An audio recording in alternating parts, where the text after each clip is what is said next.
Goeiemôre, groet julle vanoggend in die wonderlike naam van Jesus. Op hierdie amazing Sondagoggend. Dis Sondag, dis die laaste Sondag van 2025. Dis 'n dag wat ons hier sit by die huis of waar ook al julle julleself vind in die vakansietyd en alles. En ek glo in my hart dat elke een van julle wat luister het 'n geseënde tyd gehad. Maar ons weet ook, ons was Kersfees in die kerk en ek glo ons was almal Kersfees in die kerk en daar het ons die Here geloof en geprys en na dit het ons saam met ons familie en vriende gekuier en lekker geëet en 'n paar daggies van geskenkies oopmaak en weet en dan kom daai dae wanneer daar so hierdie snaakse stilte kom. Want ons weet wat kom, ons weet nou moet ons regmaak vir die nuwejaarspartytjie, nou moet ons regmaak vir 'n nuwe jaar 2026 wat amper hier is. Maar intussen is daar tyd van rus. Dis 'n tyd wanneer ons stil raak. En daar sekere vrae wat ons vra vir onsself baie keer.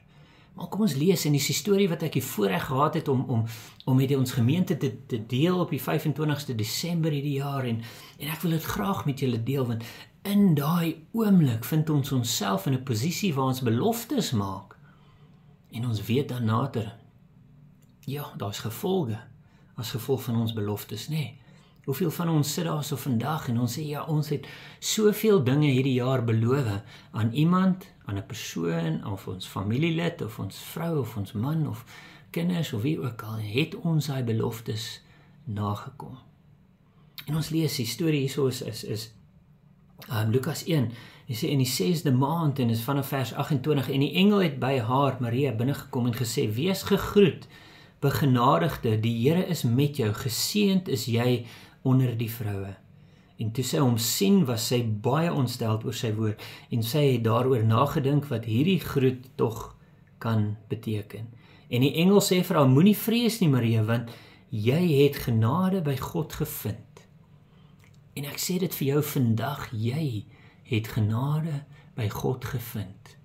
Jy wat na hierdie boodskap luister, jy wat tyd gemaak het om te luister, jy wat tyd gemaak het om in hierdie feesseisoen tyd gemaak het vir God. Jy het genade by God gevind en God het iets groot in stoor vir jou. God wil iets met jou doen wat wonderlik is. Maar in hierdie oomblik waar ons onsself nou vind, soos Maria, hier ons lees gou verder en kyk, jy sal swanger word. En daar moes sy dadelik geruk het om gesê, maar ek kan nie, ek is 14, ek is 15 jaar oud, ek is nog 'n maagd, ek gaan skande oor my familie bring, en die engel stop nie daar nie, hy gaan dadelik aan, hy sê, jy sal swanger word en is seënbaar, en jy moet hom Jesus noem. Hy sal groot wees en die seun van die Allerhoogste genoem word en die Here God sal aan hom die troon van sy vader Dawid gee en hy sal koning wees oor die huis van Jakob tot in ewigheid en aan sy koninkryk sal daar geen einde wees nie. En toe begin Maria redeneer en argumenteer met hierdie engel, ek meen dis 'n engel van God en dis wat ons doen. Iemand kom en profeteer of hulle spreek lewe of jy lees in God se woord van 'n belofte en jy maak daai belofte vir jouself of aan iemand anders daarso en dan begin jy redeneer en jy sê ja, maar is ek goed genoeg? Is ek sterk genoeg? Is ek mooi genoeg? Is ek want jy luister na die wêreld waar God wil hê luister na God. Luister na die woorde wat God vandag oor jou wil spreek. Luister na die woorde wat God in jou lewe wil insaai. Luister wie God sê is jy. Want dit is tog ons maatstaf, is dit nie? Dit is die maatstaf waar volgens ons moet lewe. Dit is die maatstaf waar volgens ons moet dink. En dan begin sy redeneer en dan sê sy vir hom, en Maria sê, hier is die diensmaagd van die Here. Laat dit met my gaan volgens u woord. Tog moet ons so antwoord baie keer, nê. Om te sê, Here, ek lees hierdie, ek sien dit, u openbaar dit aan my, deur 'n droom, deur 'n gedagtenis, deur sy woord, deur 'n liedjie wat ons sien, ons weet nie, ek weet nie hoe God met jou praat, maar God praat met jou vandag. God wil met jou praat en meer tyd met jou spandeer, as jy bereid is om hy tyd op te gee. En die beste tyd is nou, die beste tyd is nou.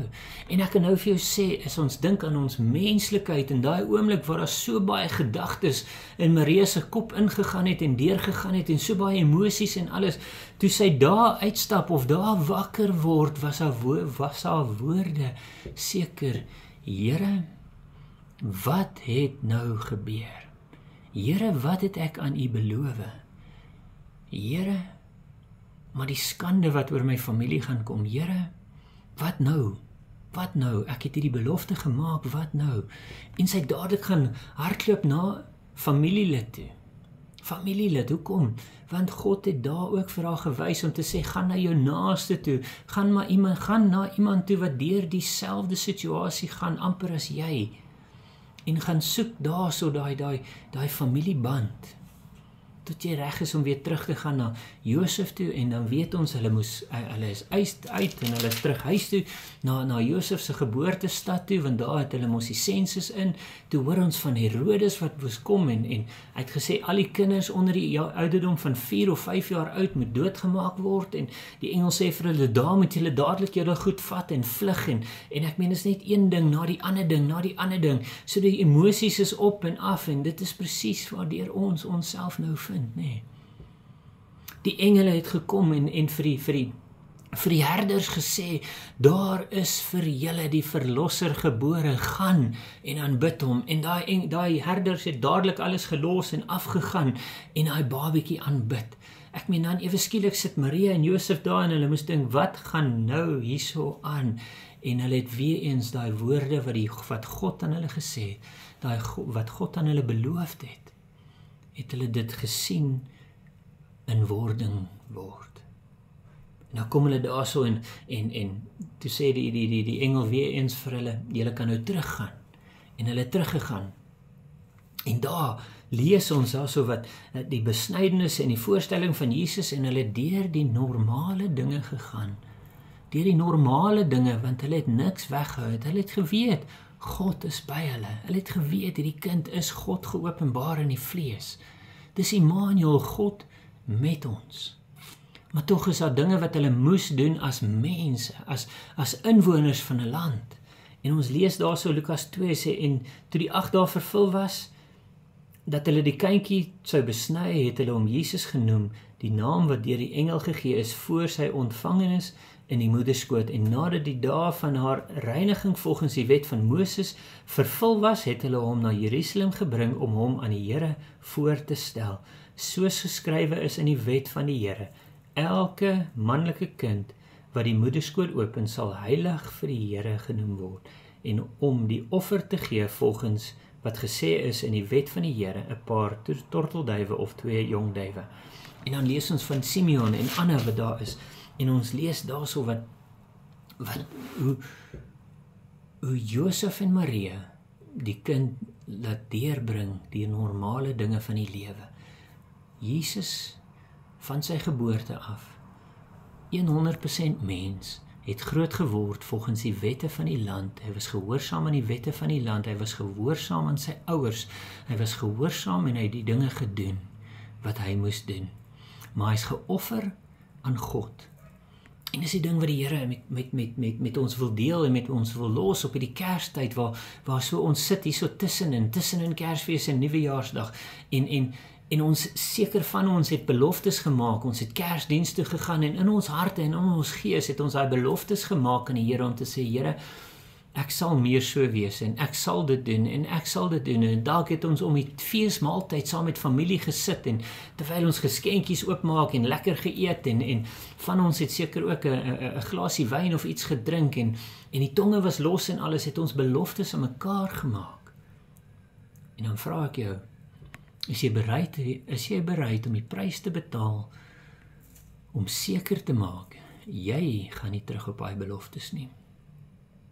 En die enigste manier wat ons dit kan doen as ons tyd spandeer in God se woord, net soos Josef en Maria, tyd spandeer in God se woord, so hulle het geweet wat om te doen wanneer God homself aan hulle geopenbaar het.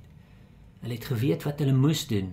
Hulle het tyd in God se woord spandeer. Hulle het tyd saam spandeer. Ek meen, hulle het baie tyd gehad tussen die journey van Bethlehem, Egipte toe en terug en dan Jerusalem toe en terug en hulle het tyd gehad, want dit was nie net klim in 'n kar en ry nie, dit was ure en ure wat hulle tyd gehad het om met mekaar te praat en te kommunikeer en hulle vrese uit te spreek en hulle danksegging uit te spreek en so het hulle tyd met mekaar en tyd met God spandeer. En dis hoe 'n mens hierdie tyd moet benut. Wanneer ons net rustig is, wanneer ons hierdie tyd af het en ons is so vinnig om te sê, ja, maar die kerk is nie 'n gebou nie, die kerk is ons is die kerk. Ja, ons is, hoekom is ons die kerk? Want daar het die grootste wonderwerk ooit gebeur, die grootste bewyse van die grootste liefde op aarde is hier aan ons gegee. God met ons, Immanuel. God met ons, dit beteken God is met jou, God is met my, dit beteken die kerk is hierso, maar het ons vandag kerk gehou as 'n huisgesin, as 'n familie, as vriende, waar ook al jy jouself bevind het ons daai tyd benut om in die teenwoordigheid van God in te stap en God te loof en prys vir die wonderlike dinge wat hy gedoen het. Sien, dan groei ons en dit is my gebed, dat ons hierdie tyd sal benut om saam met mekaar, saam dinge te doen, saam in God se woord in te gaan. En ons lees hierso, wat het gebeur met Jesus self? Jesus, ja, 100% God, 100% mens. Jesus self het deur hierdie dinge gegaan, die normale dinge van die lewe. En daar lees ons daarso, in Lukas 2 vanaf vers 39, en toe hulle alles volbring het, wat volgens die wet van die Here was, het hulle teruggegaan na Galilea, na hulle stad Nazaret. En die kindjie Jesus het gegroei en sterk geword in die gees en vol van wysheid. En die genade van God was op hom. En ek weet vandag, omdat hierdie storie vir ons soveel beteken, omdat hierdie storie gaan oor Immanuel, God met ons. Ek glo vandag, hoe meer tyd ons in God se woord spandeer, hoe meer gaan ons, net soos Jesus, groei, sterk word in die gees en vol van wysheid. En glo my, ons het wysheid nodig om in 2026 in te gaan. Ons het krag nodig om in 2026 in te gaan. So ek bid en ek glo en ek spreek dit oor elke een wat luister vandag, om te sê, spandeer tyd met God, sodat jy sal groei, sodat jy sal sterk word, en sodat jy nader en dieper verhouding met die Here Jesus Christus sal hê. En sodoende sal God ons deur hierdie jaar dra en in volgende jaar ingaan met lofprys en aanbidding. En dis my gebed vir julle op hierdie laaste Sondag van 2025. Dit was 'n geseënde jaar. Dit was 'n moeilike jaar vir baie van ons. Ja, dit was 'n moeilike jaar. Ons het verlies gehad, maar ons het ook blydskap gehad. En die grootste geskenk wat iemand ooit aan ons kon gee, is hierdie wonderlike geskenk van Immanuel, God met ons. En die grootste geskenk wat ek en jy terug kan gee aan Jesus, is alles waaraan ons vashou. Alles waaraan ons vashou. Dat ons ook soos daai Maria kon sê, Here, soos U gespreek het, soos U wil, hier is jou dienskneg. Ons is bereid om U wil na te volg. Ek groet jou vandag in Jesus naam en ja, as die Here se wil is, praat ons weer volgende jaar. Wees gegroet, wees veilig, moenie simpel dinge doen nie, maar bly naby aan die Here en bly naby aan mekaar. In liefde, Jesus groete. Amen.